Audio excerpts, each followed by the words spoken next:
Sitting here? Are you sitting here? No. Or it might be, I don't know. What was it? Did you say Connor is sitting here? I don't think so. Oh, okay. I don't know who's sitting there. Okay. Dad's right Are there. you just standing the whole time?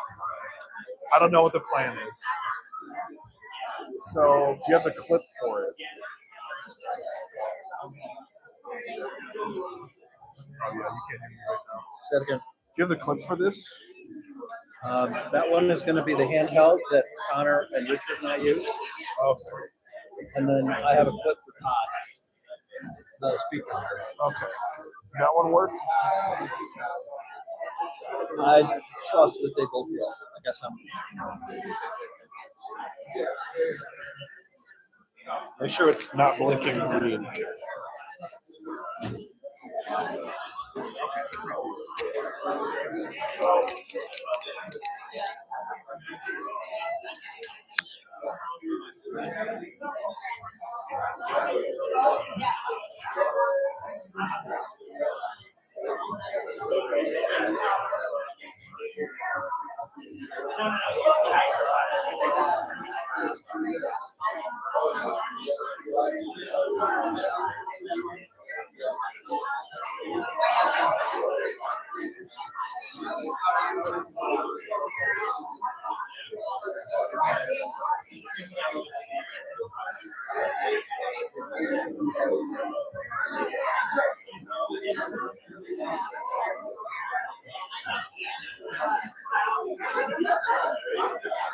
Everybody, we're going to start in about 5 minutes. So,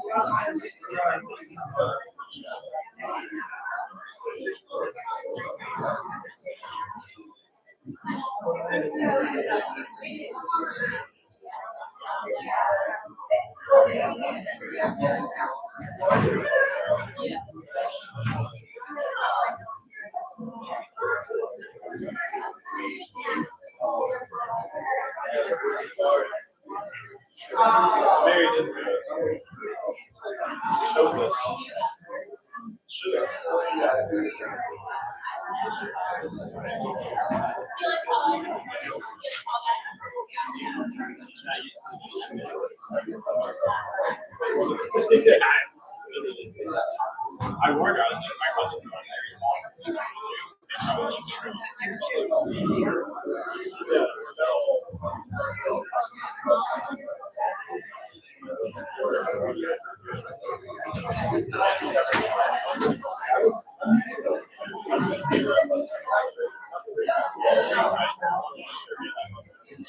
And then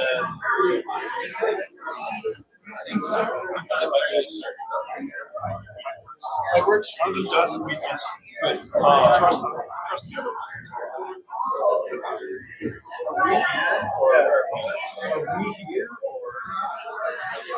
yeah, where's Connor?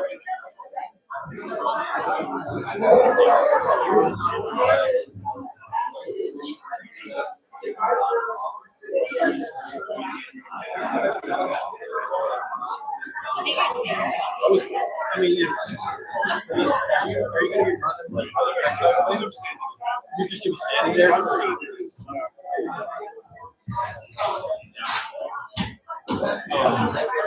have to get up and read, right? hello, yes.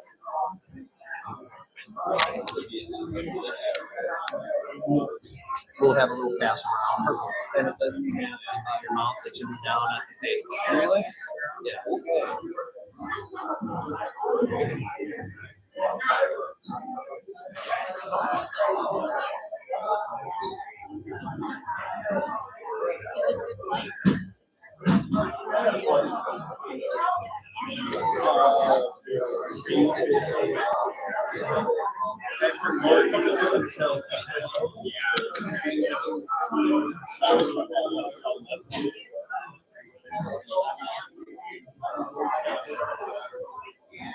I think Dad has a hotel room. Do you still have your hotel room?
You know exactly what I'm talking about.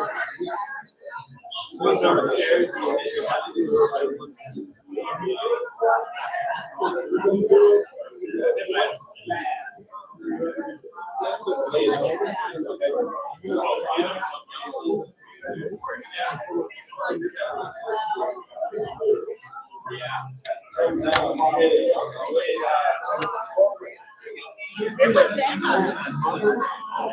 Does she want the door and you go upstairs and go to it?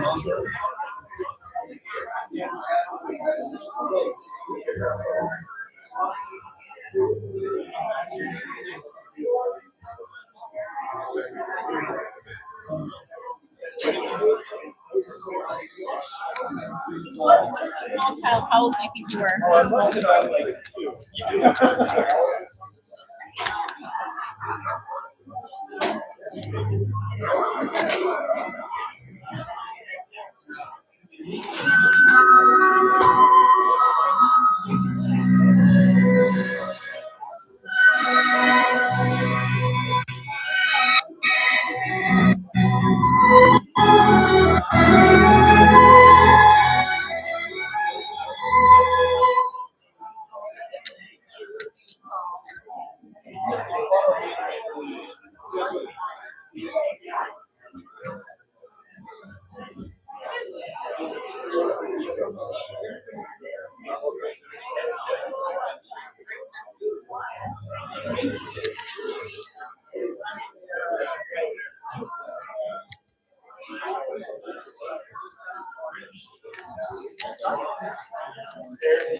Hi, everyone.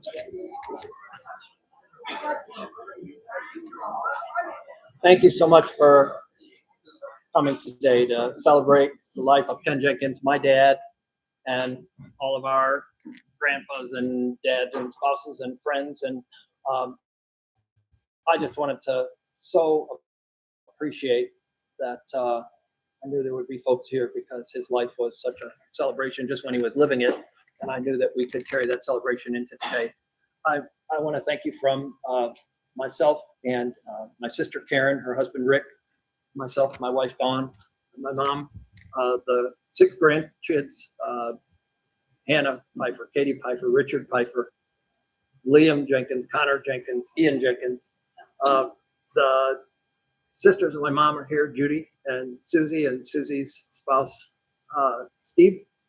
And we have a speaker here today that is local Farmington legend, Todd Lippa, and he'll be our celebrant. And we're going to actually start with a poem read by my son, Connor, who's dressed up special for today. No. Come on up, Connor. Yeah.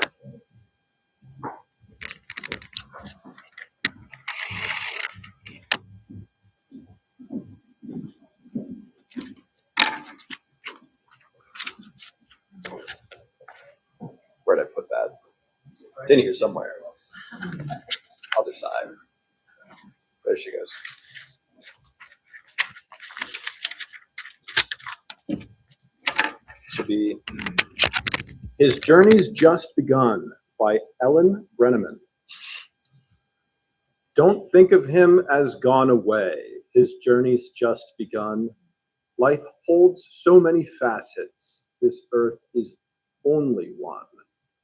Just think of him as resting from the sorrows and the tears, in a place of warmth and comfort where there are no days and years. Think how he must be wishing that we could know today, how nothing but our sadness can really pass away. And think of him as living in the hearts of those he touched, for nothing loved is ever lost, and he was loved so much.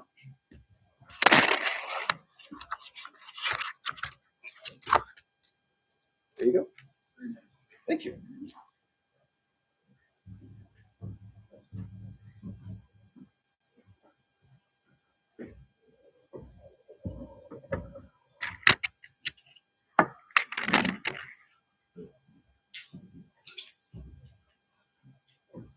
Well, I don't see a little green light on the back of mine, but I can change this around real quick. I make sure just for the sake of the folks on the live stream. Yep.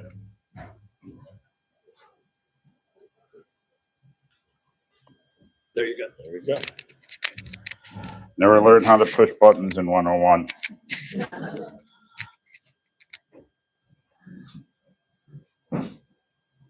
Well, absolutely. Good afternoon. As we get closer to noon, I look out and I see some familiar faces.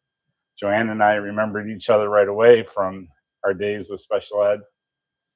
But I want to thank you, as Doug did. And I want to let you know, Connor, I had the same outfit on this morning, but I decided to change. I am Todd Lippa, and I am truly honored when I received the call from Karen and Doug to be with all of you today. As I got to know Ken through the stories and through Zoom calls, it definitely made a difference. You all know him. The folks across the pond know him. But let me share with you what I've learned about him too. But I want to start with something that has become my favorite poem. I hope by the time that you've heard it, you go home and maybe read it again. It'll remind you exactly what it reminds me. And that is, we have this short time on this earth. And today, you know the day that Ken was born. And we also know the day that God called him home. What we're going to learn and what you already know is what's most important in those two things, is the dash in between. Linda Ellis in 1996 wrote a poem, and I want to share it with you. I read of a man who stood to speak at the funeral of a friend. He referred to the dates on the tombstone from the beginning to the end. He read the first name on the date of birth and spoke the following dates with tears. But he said what mattered most of all was the dash between those years. For the dash represents the time we spent alive on earth. And now only those who know him know what his little line was worth. For it matters not how much we own, the cars, the house, the cash. What matters is how we live and love and how we spend our dash. So think about this long and hard. Are there things you'd like to change? For we never know how much time is left that we can rearrange. If we could just slow down enough to consider what's true and real, and always try to understand just how other people feel. Be less quick to anger, show appreciation more, and love the people in our lives like we've never loved before. If we treat each other with respect, or often wearing our smile, remembering our little dash may only last a while. So while your eulogy is being read, what life actions to rehash? Would you be proud of the things that they would say about the way you spent your dash? So that poem has meaning to me because it really does lead us into the story of Ken. Ken, Joanne, the folks that he knew when he was born, his family not here today, and the friends that left before him. So as you may or may not know, Ken was born in 1936 on Deans Avenue in Cambuslang, Scotland. Wow, that's a far way away, isn't it? He grew up during that unfortunate World War II, but he recalled that many times running into the shelters to get away from the bombs. And he also remembers as a young boy holding on to his sister Mary's hand while his mother took care of neighbors surrounding them. Although factories nearby were being bombed and things were being torn apart, Kent Street survived. The beauty of that is during those difficult years, he remembered and pondered on the fact that he would dress up as a knight and pretend he was still playing in the castles that were ruined all around him. One story that was shared with me was how he and his sister Mary raised a couple chickens, Snow White and Cinderella. Perfect names, I guess, for two chickens. The chickens not only provided eggs, but a sense of friendship to them. But here's the sadder part. When they stopped laying eggs, Mom decided they would be best to be served on a plate. Now, Ken and Mary had nothing to do with that because they became too attached to those two little chickens. But in some ways, it might be a little story. But it was a big story because it really reflected just how much time and love they shared with each other and the love between a brother and a sister. He also had strong memories that Mary and he took a trip together one day. That trip to Norway was an experience of a lifetime from what I was told. Even though they lived oceans apart, those two still stayed in touch, still stayed together, wrote letters to each other, and long, long telephone calls. But after the war, the economy had gotten a little bit rough in Scotland. Ken's dad decided to come to Michigan, where he started to build a life as a brick mason in 1952. Some of us were born then, and some of us weren't. What a challenge that must have been, leaving your family and coming to America.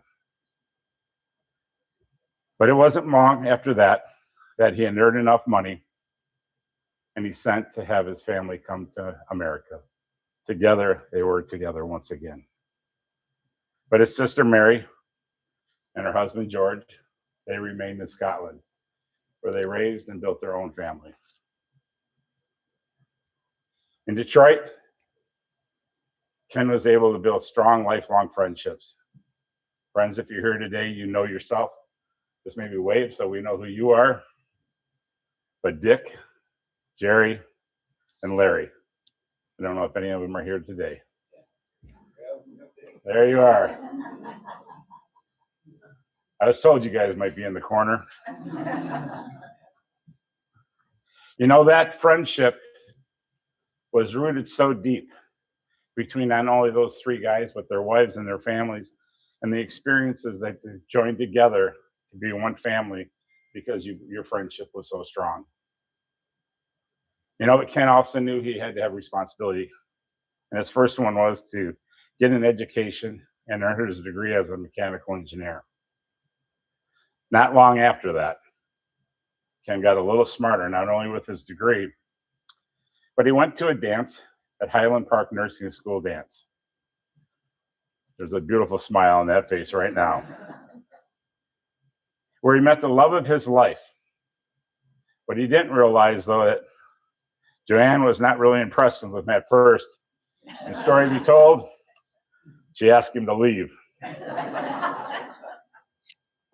Nothing wrong with that when you're not sure. But as most of you may know, he was very persistent.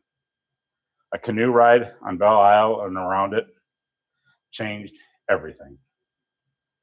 Together, they learned that they loved family, friends, and the city of Detroit. And eventually, the two became one. They decided in 1961 that together they would say, I do. And for the next 64 years, that I do stayed very, very strong. Don't we all wish that we could have 64 years or more? In 1968, Joanne and Ken together decided to come to Farmington Hills and settle down and raise their 2 children, Doug and Karen. This became their community, the community they fell in love with, and the community they built so many wonderful memories at. Karen shared one that I found to be pretty cute. Is she decided one day, as she was standing on Ronswood, and Santa Claus was going by, or Robinwood, said the wrong street. Santa Claus is going around in the back of the station wagon, handing out candy canes, and all the kids got to talk to Santa, except one little girl. Santa would talk to her. And it wasn't for a few years, she was a little bit older, that she found out the reason why. And that was because Santa was Daddy. And Daddy didn't want to give away his secret. Pretty precious when you think about it. Doug, his memory of his dad was his love for traveling. His love for checking out every new place he could, taking mom and dad and all the kids and the grandkids to his favorite places. He taught them all the value of travel, spending time checking out where you were going to go, the sites that you might visit, the options that were available, and most importantly, how to stretch a dollar so you didn't have to spend too much. At the same time of being wise, he was also thrifty. He loved exploring. He loved meeting new folks.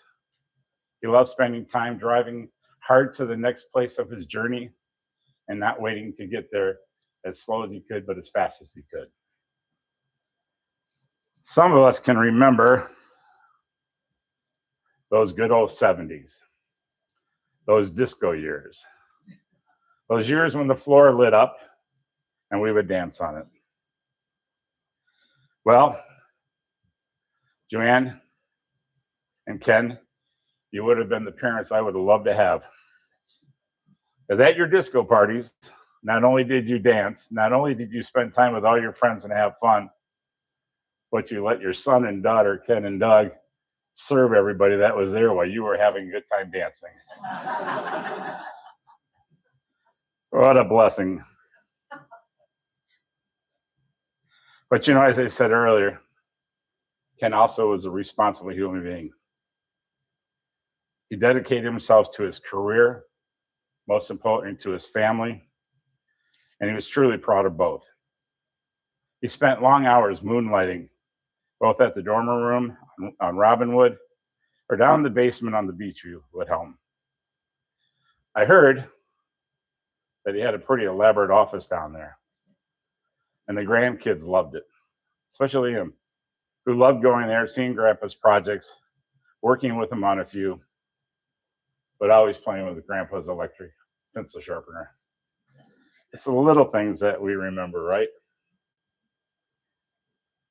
After retirement, him and Joanne took their love of traveling and made so many memories. Memories to Scotland, Australia, Germany, Alaska, Yellowstone, Yosemite. Those are just a few of the places that the two of you got to travel to. One trip that was reminded and shared with was when he took his nephew and Sandy and their family. And the little one, Rachel, was with him. She was only 5. And they had stood in line for the longest time, waiting to get Mickey Mouse's signature. That's a big, my granddaughter just waited in line to get Mickey's signature. So it still today is as beautiful as it was back then. But once you know it, just as they reached the beginning to where they could go in, Mickey decided to go to lunch. That little Rachel was pretty upset. But Ken, being who Ken was, shared that he would take care of it. I'll fix it, don't worry about it. He went into where Mickey went in, came back out with a big old autograph. That autograph was Mickey's. It wasn't until years later, many years later, that little Rachel found out that Mickey's signature was Ken's. You know, those little tiny things are what remind me about the dash. She'll never forget it. Karen will never forget Santa Claus on the back. Doug remembers being taught all the things that he was taught. Connor, Ian, and Liam, they'll remember the trips to Cedar Point. The time they got on that crazy blue streak. And anybody that gets on that has to be checked out. That thing is so rattly and rickety that you never know. He also really loved spending time and volunteering, spending time with Joanne at her old elementary school, and just taking the time to read one-on-one and make sure kids in their program had the literacy program that they received because of 2 volunteers. Ken also had an extra passion that he wasn't happy about having to give up, but when he turned 80 years old, he couldn't donate blood any longer. That could be a tough one. Even though he was born across the pond in Glasgow, he always remembered and always loved Detroit. It was his home. It was where he built his family. But he always loved remembering and going back into Detroit so he could revive a building, those beautiful buildings like the Ashley Building and others. He loved the symphony.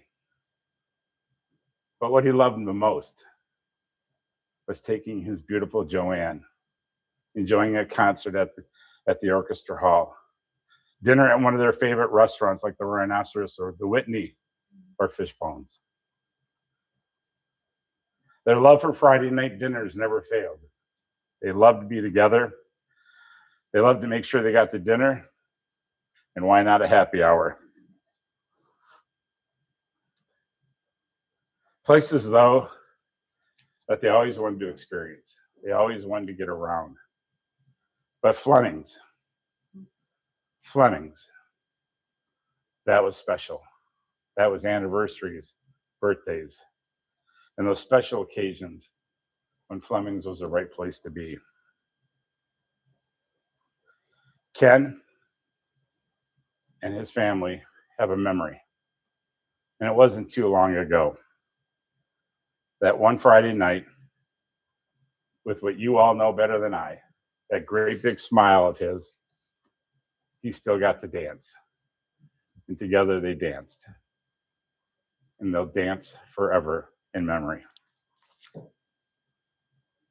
Ken loved working on his own cars, plumbing around the house, making sure that if an electrical problem happened, he took care of it, fixing a washer or dryer, a TV when it broke, you name it, you could fix it. The beauty of that is it's trickled down. It's flown right down to his grandsons, and they love working with their hands, working with tools, and diving in to fix a project of their own. In the later years, when Ken's hands weren't working as well as they once did, his grandson Richard would come over, maintain the things around the house, and the joke in the family was, Ken was the brains, you got it, Richard was the hands. 6 grandkids, sleepovers, treating them to bagels in the morning, picking them up from school or whatever social activity they had. He loved making sure he was there for them. Even though he wasn't a big sports fan, he loved attending each one of his grandkids' events, sporting events, whatever it might be. Ken and Joanne are their biggest fans and always will be. Hannah, she remembered, a little warm up here. She remembered going to Panera. She remembers picking up the bagels after a sleepover, riding with Grandpa. She probably remembers most. What did Grandma give you? Gave you a sugar cookie. The rule was you had to eat it before you got home so no one else knew. He showered each of his grandkids with every gift he could, but most importantly, the love. Kitty, you remember when Grandpa would create all the change he could. You'd gather it together. He put it all out there for you. He'd have you come in the garage, you and your brother and sister. What did you get to do? You got to sort it, split it, and spend it. The lottery came early to the three of them. This man had an enormous heart, a great sense of humor. He was generous in many, many ways, loyal to a friend, loyal to his family, and he always made sure that his mindset was on all of you. He valued every relationship that he ever created. He loved people. He loved his family and friends. His son-in-law told the story through Karen that, as all of us once did, we went to our father-in-laws and said, I want to have your daughter's hand in marriage. It's really nice when you can read something that says, the day he did that, Ken welcomed me home, welcomed him into the family, and they were friends forever. That's pretty nice. My father-in-law said, oh my God, what happened? I'll take your story more. You know, this man that I only got to really know through stories and through what I read, loved his grandkids. He loved everything about them. He loved to teach them about traveling, about caring for family, about loving pets, about traveling places that you may never know, but you'll know when you get back. That was his purpose, was to teach. He cherished all of his friends, as I said. He built a life like no other. And the reason he could build that life is he had a soulmate that stood right next to him in every day that was good and every day that was hard. But we know that there were more good than hard. And today, she's able to sit here with memories of 64 years that can be cherished, so she never has to think, what did tomorrow would have been? She knows what it would have been because they built 64 years of memories. Joanne, as your children reminded me, and Karen said, this is a lot of stories. This is a lot of things about Ken. But the real story is Ken and Joanne.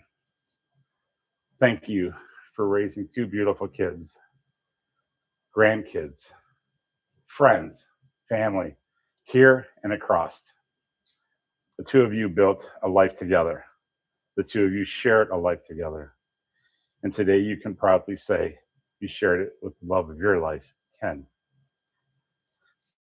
So I go back to that early poem that said resonated with me so much.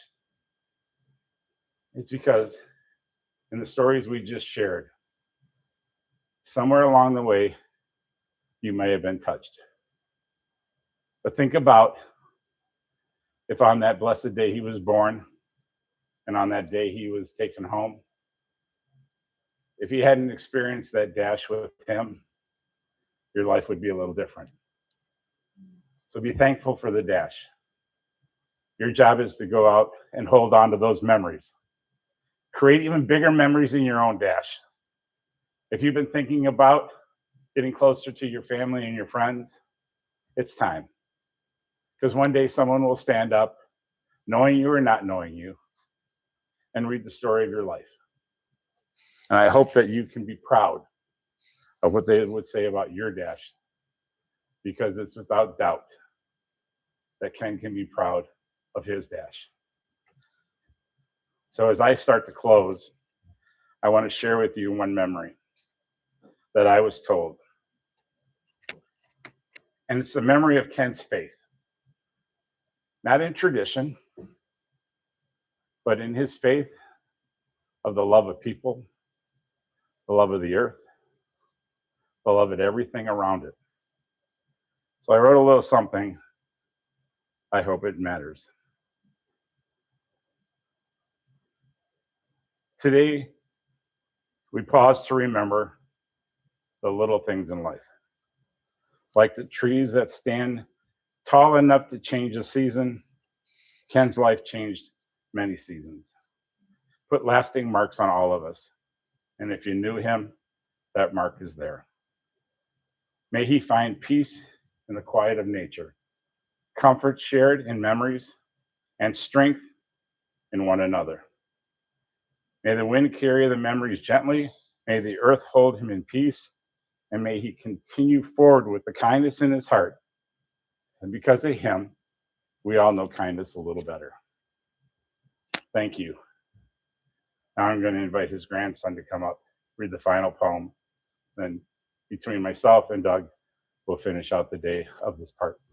Thank you. God bless you. Keep sharing stories. There's a booklet you may have gotten. There are so many stories that we knew we didn't have time to put everything in here. Thank you.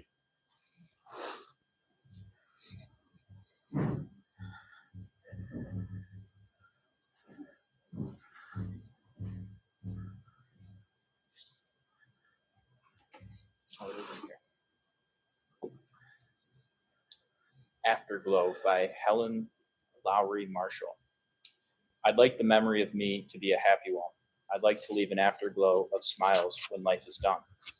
I'd like to leave an echo whispering softly down the ways of happy times and laughing times in bright and sunny days.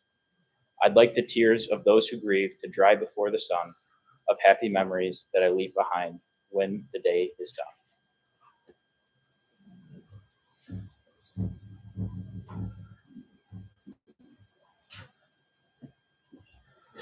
We're going to have a song just before Doug comes up. Are you ready for the second song? And then after that song, I want to, on behalf of the family, thank you again for being here today. Doug will come up and give us final thoughts as we end our day, right after this song.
thank you, Todd. Thank you, everyone, for being here today. We invite you to stay because we have lunch for everybody. If you want to stay for lunch, please do. It'll be served right after this service. And there's beautiful grounds around here.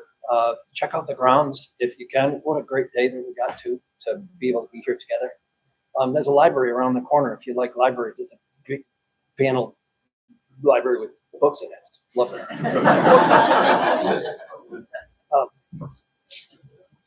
Remember Dad. So Dad, we kind of hinted at this a little bit, but Dad wasn't a traditional church kind of guy. Dad's church was nature.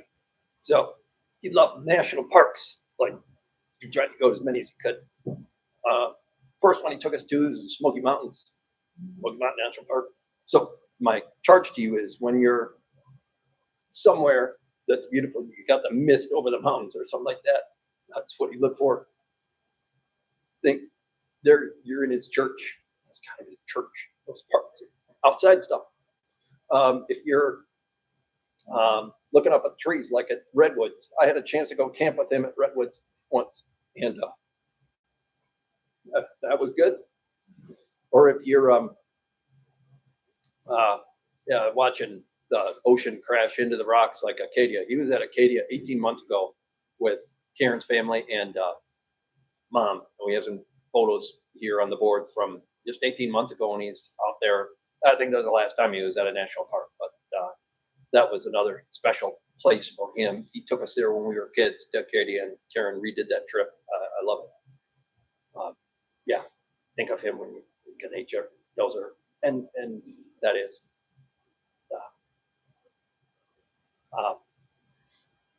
He also loved bagpipe music, and I know people kept wondering if Connor was going to bust out some bagpipes today, but he doesn't. He doesn't actually play the bagpipes. He looks the part, and we're going to get him a set. So we're working on it. No, but he did love bagpipe music. In fact, when he was in the nursing home, he spent the last 2 months in a nursing home, and the staff there was wonderful. And he would ask for bagpipe music, so the staff members didn't really like have that on the PA system or anything. So they would break out their phone and they would like find bagpipe music, set next to the bed. That was good. All right. Hannah, been playing music today. Thank you, Hannah. I think we've got bagpipe music for the last. Let's listen to Amazing Grace, and then we'll break for lunch. Thanks again.